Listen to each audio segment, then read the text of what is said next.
कोविड-19 पूरे 2 साल तक भारत में बनी रही, जिससे लोग पूरे दहशत में रहे और इस कोविड-19 के कारण कई लोग काल के गाल में भी समा गए। लेकिन अब कोविड-19 ख़त्म हो चुका है। इसके साथ साथ अब एक नई बीमारी ने दस्तक दे दी है, जिसका नाम है मंकी पॉक्स।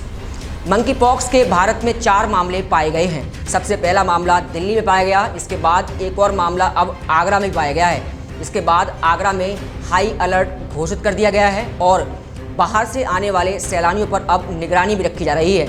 इसकी निगरानी रखने के लिए एक टास्क फोर्स का गठन भी कर दिया गया है।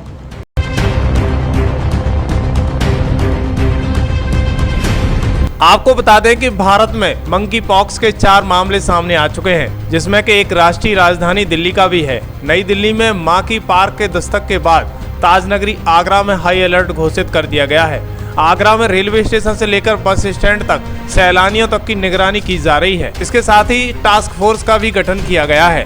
बताते चले कि मौलाना आजाद मेडिकल कॉलेज में भर्ती 31 मरीजों में से मंकी पॉक्स की पुष्टि की गई है। मरीजों की विदेश यात्रा की कोई हिस्ट्री नहीं है। 31 साल के मरीज को तेज बुखार आने के साथ ही शरीर में घाव हो गए हैं। इसका इलाज चल रहा है। इससे पहले केरल में 14 जुलाई को मंकी पॉक्स के पहले मरीज की पुष्टि हुई थी।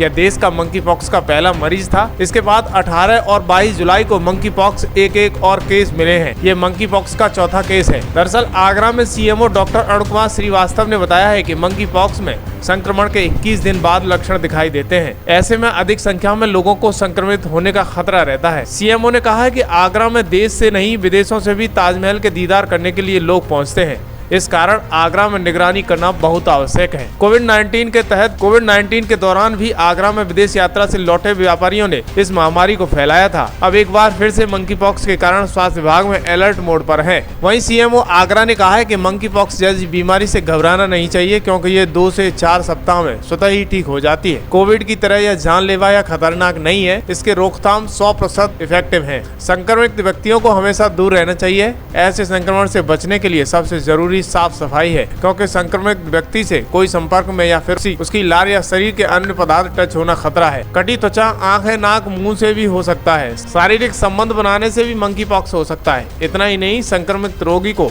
इस्तेमाल किया हुआ कपड़ा, तौलिए से भी मंकी पॉक्स का संक्रमण हो सकता है। सीएमओ साहब, इस समय जिस तरीके से कोविड-19 ने कोहराम मचाया पूरी दुनिया में, अब मंकी पॉक्स ऐसा आ गया है जिससे लोग दहशत में हैं। अब भारत में भी चौथा मामला दिल्ली में पाया गया है।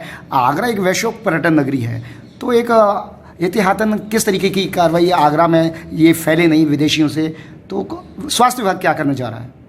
देखिए, जैसा कि कोविड में पूर्व में भी आपने देखा कि ज़्यादातर शुरुआत अपने प्रदेश में आगरा से ही आरम्भ हुआ और ये ज़्यादातर पर्यटक के माध्यम से हमारे प्रदेश में आया है। और जैसा पूर्व में भी हुआ कि केरल, महाराष्ट्र और दिल्ली के ही पर्यटक यहाँ पे आए और कोविड आगे उसका प्रसार हुआ।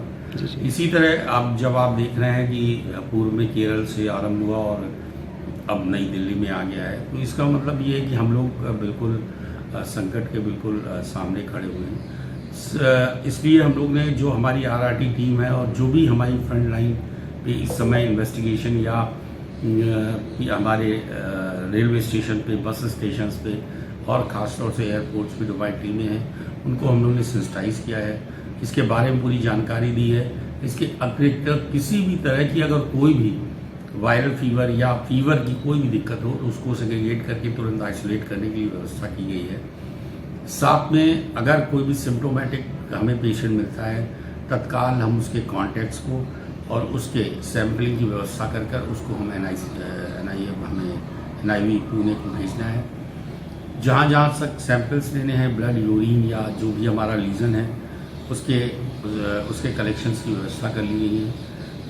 मेडिकल कॉलेज में भी, जहाँ पे भी हमारी स्किन की OPD चल रही है, वहाँ पे भी अलर्ट कर दिया गया है। इस तरह के कोई भी एरप्शंस या लीजन्स आए तो उनके तत्काल हम लोग पुणे को उसका सैंपल भेजें।